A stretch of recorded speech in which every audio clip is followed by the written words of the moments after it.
Welcome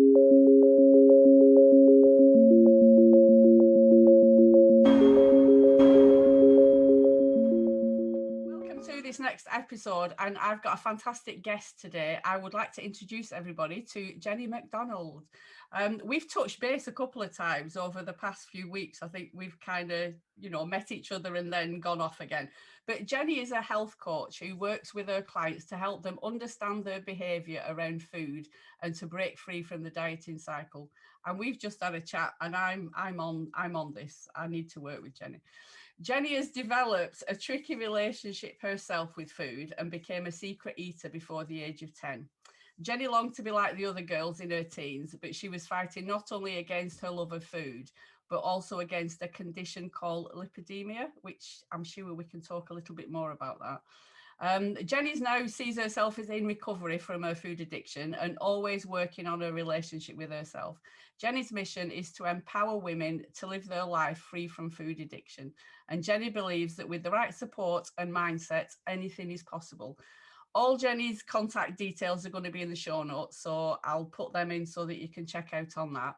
But welcome, Jenny. Welcome to the Living Life Being Human podcast. Thank you. Thank you for having me. That's absolutely fine. Such a pleasure. I'm so interested in everything that you're doing and everything that you've got to say. It resonated with me so much, everything. So tell me a little bit about your journey and how you got to where you are today. Okay. All right then. Okay. I'll go back to the beginning, but I'll try and keep it tight because it's a long story. We'll go for it. So basically, by the very early on, I think I learned that food made me feel better, that food was quite comforting, that if I was sad, that it picked me up. And I developed what I would call a tricky relationship with food. And my parents could see that I was struggling, so they tried to help. But unfortunately, trying to help was restricting my food. And when I compared my plate to what my brother was eating, I was kind of like, well, that's not fair. Why is he having more than me?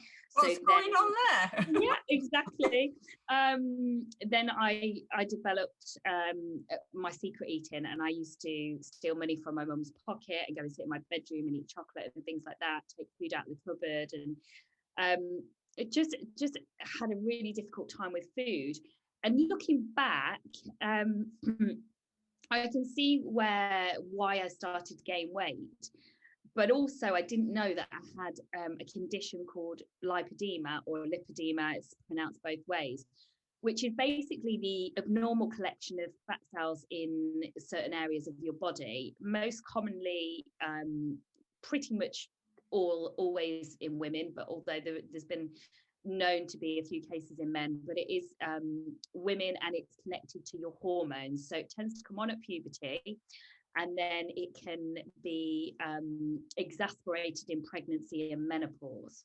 So okay, we get it from all sides. We do, don't we? It's just like, great, thanks for that one. Yeah. And I've done the puberty, I've done the pregnancy, I'm waiting for the menopause now. It's like, great, bring it on. Yeah, exactly.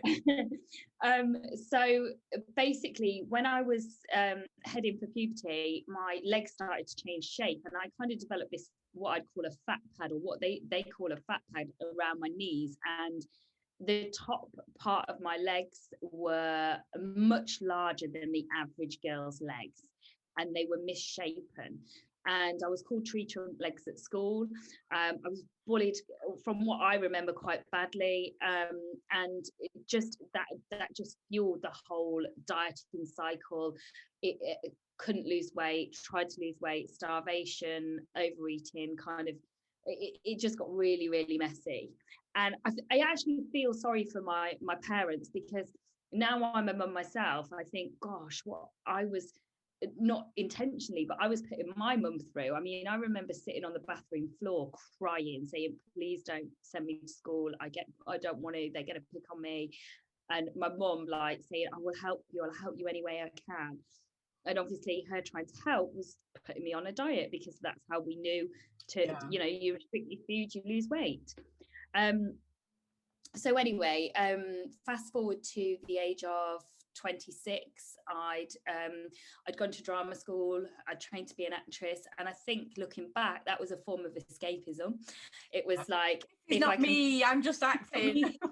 Be somebody else, then it's all okay. But I was still pretty miserable. I was not in a good place. I was like, to go out on the weekend with the girls, I was drinking quite heavily before I left the house to feel comfortable in myself. And fortunately, I found a program where I could lose weight, but the most important thing, which is the key to me, the key was, it was a program that helped me change my relationship with food, using, which you're very familiar with, cognitive behavior therapy, transactional analysis, and really delving into where that tricky relationship with food started, the habits, the belief system, and all of my thoughts around weight loss and dieting. So because that completely changed my life, and I lost 6.5 stone. Wow. And have maintained that weight loss, which I'll talk a little bit about as well. But because of that change, I was like, wow, if I can do this, then I need to share this with the world, because I felt so passionate about the fact that it's something that, and I'm sure if there's anyone listening that they struggle with food, you never ever feel you're going to get a grip on it. And whenever you start a weight loss program, in the back of your head, it's, I wonder how long this will last, or I'll probably do it till my holiday, or if I can just lose a stone before Christmas. You'd always told yourself that you were never going to see it through, and you certainly wasn't going to keep it off. You put your bigger clothes into a suitcase in the loft, ready for next time you needed them. I have a fat wardrobe and a thinner wardrobe. I have 2 sets of clothes. And that's the cycle, isn't it, that we get into, and we kind of almost buy into it, that's how it is, that's how it's always going to be. So basically, I ran groups for a weight loss franchise for 10 years, and I always describe them as a little bit like AA for foodies. It was closed groups of single sex groups where people worked through a program to change their relationship with food. And after 10 years, I decided to move away from it. And basically, I missed it, and I missed helping people. I felt that I wasn't fulfilling what I'm here to do. So I'm now launching a academy for people. I coach people one-to-one, but I'm realized that, probably like yourself, there's not enough hours in the day to help as many people as you want to help. So I'm launching an academy called the Becoming You Academy, and my first program is called the Evolution Program, which is basically about working through that process, whichever way you are choosing to lose weight. So if you are already following something, it can fit in with it. But it is about working through understanding that relationship with food and understanding yourself better. And something I encourage people to do is basically create their own diet for life, because diets, you know, there's a big thing at the moment called saying diets don't work, and I kind of go around this in my head thinking, well, do they? Because actually I lost weight on a very low calorie diet and it worked for me, and I've maintained. But actually what I've realized is any diet will work if you cut the calories, if you restrict food. But the reason they don't work long term is because we go on them and then we come off them. And what we need to do is we need a diet for life, and that is unique to your body, because we are all so very, very different. And it's really about getting in tune with yourself, getting in tune with what your body needs, what you actually like. Because I think after a lot of work, I've realized some of the things I thought I liked, I actually don't even like that much. It was just these habits that I'd got into, that I had to eat cake, that I always liked takeaways, and you stop. It's also about self-care, isn't it? Because when you actually take time to care for yourself, which is something that I think most people just forget to do these days because we're so busy. And it's, again, probably something that you spend a lot of time talking to your clients about. People think it's selfish. If we prioritize ourselves, it's bad and it's selfish and we shouldn't do it. And it's just not true. Not true. It's so not true. But that's exactly the comments I get from clients. It's like, oh yeah, but I just need to do that for somebody else, or just need to work late, so I've missed that. And but when you learn to value and care for yourself, then you learn to nourish your body in the way it needs. So it's kind of, I suppose, it's not just about what we eat, I guess is what I'm saying. It is about your thoughts, it is about self-care, and it's about understanding where all of this behavior has come from, so that you can just tweak it, let go of old and helpful beliefs and thoughts, and move forward. So yeah, that is kind of who I am. I've got a thing, not about diets. I'm fine with diets. I've been on and off diets, exactly like you said. It's the word. It's the word diet and what I associate it with. If I talk about a lifestyle change, it sounds less restricted than when I'm on a diet. Yeah. In my head, as soon as I say that, I crave things that I won't normally crave. Yeah, it's all, like you say, it's a mindset, it's our relationship with food. And for me, you know, I speak to clients sometimes that have got issues around food, and it's the habitual behavior, whether it's at certain times of the month, at certain times of the day, but it's just that habitual thing. And if we just slow it down a little bit and ask ourselves, am I hungry, or am I eating for something else? Am I eating because of my feelings and emotions, you know, or am I actually wanting nutrition? And I can honestly say 99% of the time I hit the biscuit cupboard, I'm not hungry. It's just, I'll walk past it and remember there's something in there and think, oh, I'll eat that now. So you know, I 100% agree with what you're saying. And the other thing, you know, with the academy, which I believe it's launching next month, it's launching in June. Yes, that's right. Very excited. Is we're better together. Yes, we are. Not just about working out, yes, 100% we're all unique and we need to work out what works for us. But to be in a group of like-minded people, I think, is priceless.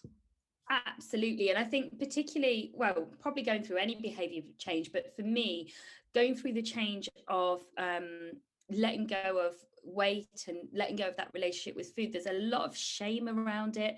So we feel embarrassed that we've got to this point with our weight.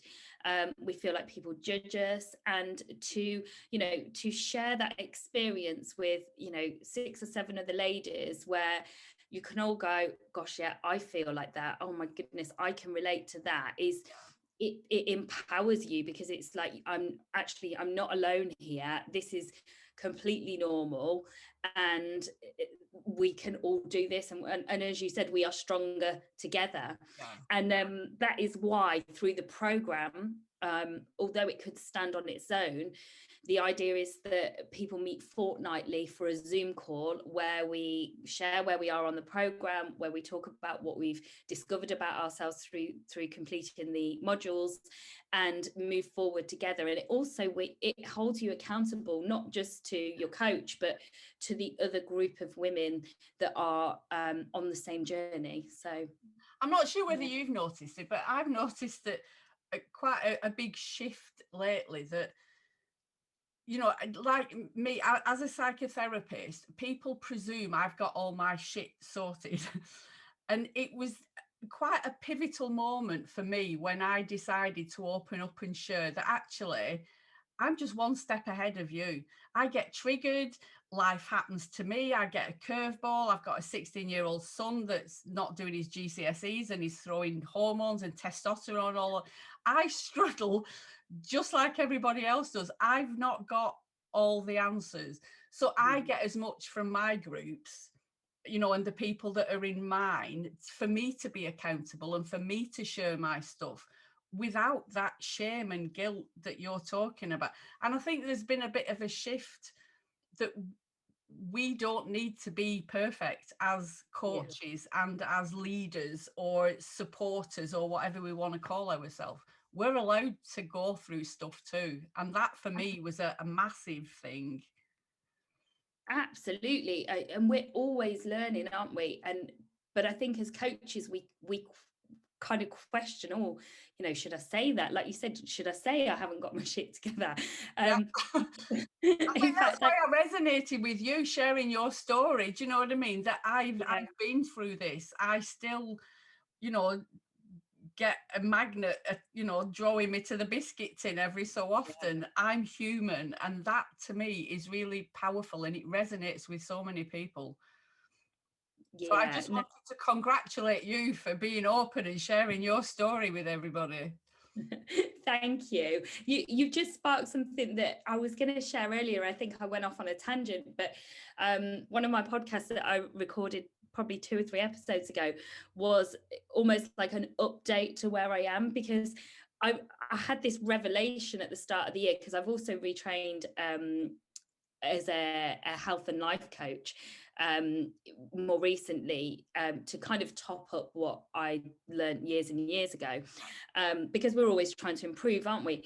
So, but through that journey, I had this revelation that I thought I was really doing really well at maintaining my weight loss. And I've maintained for 15 years, And it suddenly occurred to me that I was still stuck in this dieting cycle, because what I was doing was starving myself during the week to eat as much as I could at the weekends. And 9 o'clock on a Sunday, I'd be in the kitchen thinking, right, what else can I eat? Because I've got to be good again tomorrow. I need to clear the cupboards. To clear the cupboards.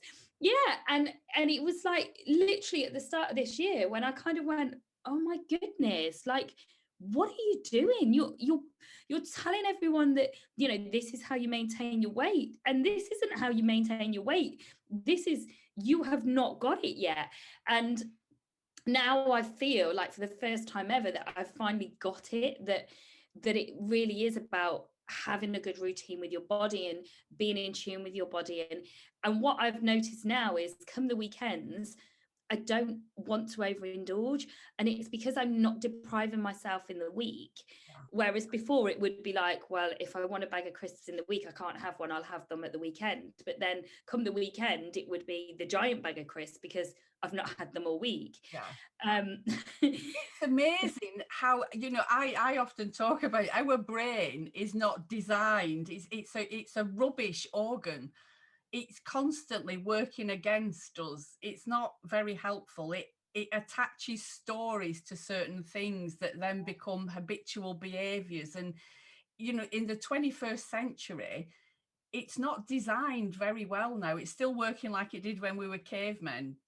And we need to understand that it's okay to have good days and bad days. You know, it's not all or nothing. It's that black and white thinking. You know, and we're also really good at catastrophizing. You know, if I have a day where I overeat, that's it. I throw the towel in, I failed, I'm not going to do this diet anymore. Where it's like, no, it's just a blip. It's okay. You know, you can have a bad day on a Monday and everything be back to normal on a Tuesday. It's that constant ebb and flow. Yeah. I mean, and where did, well, I know in diet culture where it comes from, because we used to get, you know, you'd get a round of applause if you'd lost weight, and you'd get if you hadn't, and everything. Well done. Yeah. Yeah. But it's kind of like in the world in general, where did we suddenly think that we have to be perfect all the time? Because that is what we're faced with, isn't it? I don't know about you, but I hate making mistakes. I hate getting things wrong. And you know, if I put an Instagram post out there and then it's got a spelling mistake in, or the grammar's not correct, I'm like, oh no, you know. And you're constantly forever beating yourself up, and it's like, whoa, where, you know, you are not a perfect robot. You're allowed to make mistakes, and whether that's with food, whether that's at work, in a relationship, that's okay. It really is. It's funny. Again, you've got me on a roll. I'm so enjoying this conversation. When we're growing up and when we're kids, we encourage our children. It's okay to make a mistake. Yeah. you know, if they fall over, it's get up and try again, learning how to ride a bike or learning any new skills. And then we get to a certain age and we just forget all of that. You've got to get it right first time. If you don't get it right, if you're not out there to win, there's no point being part of it. And it's just not true. No. And take on board social media and all that stuff. You know, I feel so sorry for the teenagers that are growing up in the world today, that they feel such a desperate need to be perfect and to fit in and to belong, to the extreme. Sometimes it, for the mental health, it can be so damaging. And touching back on what you said, you know, our parents do the best that they can. You know, you know, you were talking about your parents and they dealt with it how they thought they should be dealing with it. But sometimes the underlying message we pick up as children is completely the opposite to what the intention is. Yeah, that's so true. You know, and that's what we're dealing with as adults, because we've got those messages that we unintentionally picked up around relationships, food, self-image, all that sort of stuff. And that's so very true. It's just sparked something else for me, that I've done some self-development work recently, and I realized that I've got a belief that stems from before I was 5, that I am stupid. And it's like, there is no, I can't imagine either of my lovely parents saying to me, you are stupid. Or if they did, it wouldn't have been meant in that way. But somewhere I have harbored that, which obviously has a massive impact on everything I do every single day, because in the back of my head, it's like, oh, you got it wrong, you're stupid. That just made all my hair stand on end when you said that, because that's exactly how it works. It's the message that we pick up. We try and read between the lines and fill in the gaps to make sense of it. But then that becomes part of us and who our story is. So just like you, a lot of the time with clients, it's about unraveling and undoing all that stuff that we learned. You know, I don't know whether you know, there's a old Chinese proverb, I'm constantly saying this: give me the child of 7 and I'll give you the man. Our life script is there before the age of 7. That's so shocking when you think, you know, that I'm making decisions as an adult now on what my 7-year-old self decided, and it just doesn't make sense. No, it doesn't. It really doesn't. My little girl is 7 this year, and I keep looking at her and thinking, hopefully we've done the best, because she's nearly 7 and that's it. I work with a lot of parents, and one of the first things I say to them is just take it. You've messed your kid's life up. We all do it, but it's totally unintentional. But you know, my upbringing wasn't the best. You know, my relationship with my mum, she wasn't always emotionally available for me, but in a certain way, I'm really grateful, because she's encouraged me to be who I am today. You know, I can honestly say that some things I've made decisions on that I don't want to be like my mum. So it encouraged me to do something different. You know, there's parts of my mum that I love. And sometimes I open my mouth and my mum comes out and says the things I swore I would never say. But it's embracing it, you know, keeping what I like and looking at changing the things that I don't like. Yeah. And I think sometimes it is really about that, isn't it? It's about stepping back and thinking, okay, well, some of these messages are really helpful and I want to keep them within my life, and some of these messages, it's actually time to let go and create new messages that are more helpful for me. Yeah, and you know, as somebody observing you and seeing your journey, I can see that the people that work with you will get so much just from your honesty. I really appreciate you know, the amount that you're sharing. So moving on, I usually like to ask my guests if they've got, you know, I'm not sure I do the top 3 tips, but just 3 takeaways that you think people would benefit from, whether that's starting to make a change or assessing where they are, whatever it is. Okay, so my biggest one would be start keeping a journal, keeping a diary. And I think, again, common with dieting is food diaries, and people are obsessing over what they've eaten and how many calories. That's not what I mean. I mean, keep a diary about where you are each day, how you're feeling, and what you're thinking, and pick a time to do this. So, like for me, I do this every morning. I get up before the rest of the house. I quite often will put some candles on and sit quietly with a blanket and a hot drink. And it's just kind of like, review what happened yesterday. Did did my day go well? What choices did I make? What may I have done differently if I could go back? And then kind of looking ahead, how you want the day ahead to pan out. So whether that is, planning in your time for the day, and thinking about any challenging situations that might arise.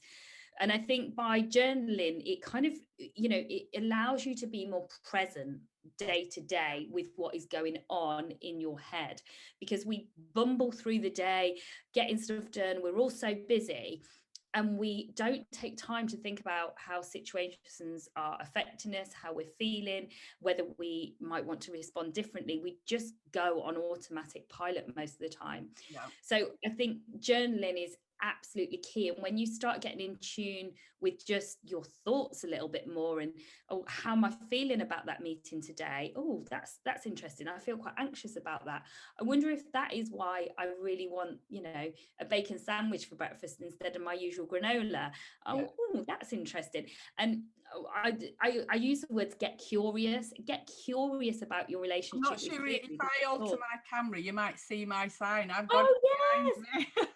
Be curious. I'm always saying that. Don't be judgmental, just be curious. Yeah, absolutely, it is. It's, see your weight loss journey as an opportunity to discover all and incredible things about yourself, and don't see it as a diet.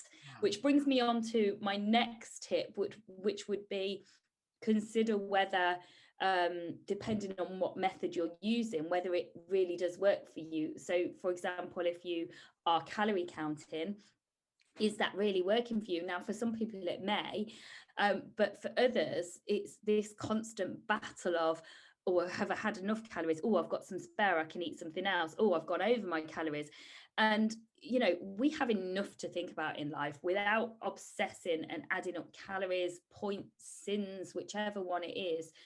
So, really consider, is that working for you? Or actually, when you step back, is it a case of, everything you need to eat, what's healthy, what's nutritious for your body.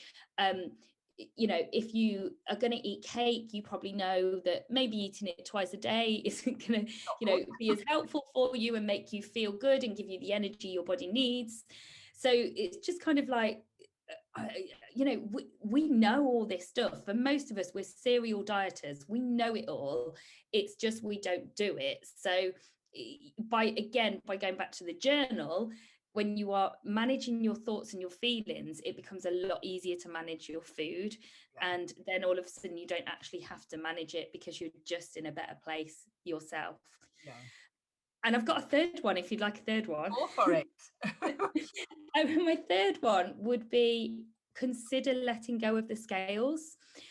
And again, this works for some people and not for others, but in my 15 years experience in weight loss, or 16 years, it is incredible that I see so many times people bounce into my consultation room and they say, Jenny, I've had a great week. Oh, I feel so like I've lost loads of weight. And they get on the scales and it stayed the same, or it's only a pound, or it's even up a pound.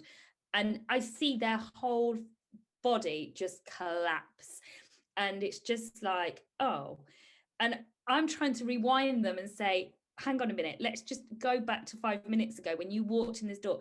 This is what's important. The fact that you feel that you are making progress, that you feel that you've made really good decisions around food this week, that is what tells me you're winning, not the number on the scales. Because we all know the scales can fluctuate from day to day, from hour to hour, and they are only one way of measuring something. over time, if you're consistent, they will go down. If you get a healthy relationship with food, they will go down. But what happens is that lady then walks out of the room, she goes and eats because she's narked off with herself. So she'll probably carry on eating for a few days. So she does then gain weight. Yeah. And or she alters the stores in her body, so it looks like she's gained weight on the scales, even though it's not probably true fat. And then she maybe gets 3 days in, regrets it, weighs at home and thinks, oh my goodness, I've put on £5 now, which she hasn't really. And she's just in this cycle, and by the time she comes back, she still hasn't got that weight back off, or she stayed the same again. So she stayed the same, and she says, well, it's obviously not working. Yeah. And it's like, no, it was working. You came in here in a great place, and actually, if we hadn't have weighed you that day, if we were weighing once a month, yeah, and you carried on in that mindset, we would have seen great results. But we are placing all of our worth and everything that we've done that week on a number in a box. Yeah. So 100%.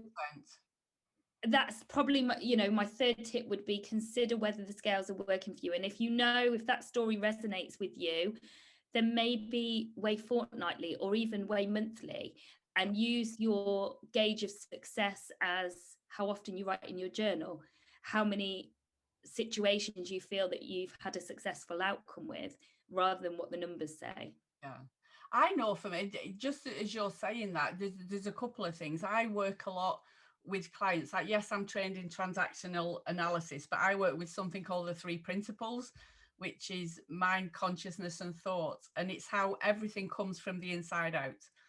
It's not whether the scales are up or down that impacts on us. It's our thoughts about the scales that are going to have an impact. So, that's one understanding, and that our thoughts create our feelings 100% of the time. It's all coming from here. So that mind shift, and for me, I know I can feel good in certain clothes, whether I've put on a pound or lost a pound. I've even said to people before, now, take the label out of the clothes. It doesn't matter. It's just a bloody number. Yeah, it is. I know for me, when I'm feeling okay on the inside, I stand straighter and I actually look slimmer. When I'm stressed and I'm sitting like this, I can see all my rolls of fat, and it's not pleasant, but it's all coming from inside me. It's my thoughts about the outside stuff that create my feelings. And I think that is quite powerful, whether it's around diet or change or whatever it is that number doesn't represent anything until we give it energy, until we bring it to life and make a story up around it. It's just a number. It's kind of like a birthday, the big 50. It's a day difference, really, but yet we put so much on it, and the story and everything. So I've so enjoyed this conversation, Jenny. Thank you so much. So there's the academy that's opening next month. You did mention, I'm not sure whether you want to say about it, but it's how many are you opening it up for? Is there a limit? So 8 to 10 ladies I'm looking for to basically trial my academy, because I want to make sure that it all flows and that it's going to deliver the results that I want it to deliver for those taking part. So over the next few weeks on my social media, I'll start talking about it more and pointing them in the direction that if they would like to trial the academy, there'll be a little form they can fill in to apply, and then basically we're just going to pick a handful of ladies at random and then invite them to join me inside the program, and then we'll go through a 12-week program where they'll have fortnightly Zooms as a group, and they will work through the modules. So yes, if people are listening and thinking, that is the sort of thing that would really help me, and they are ready, because obviously we all need to be in a place where we are ready to commit to making a change.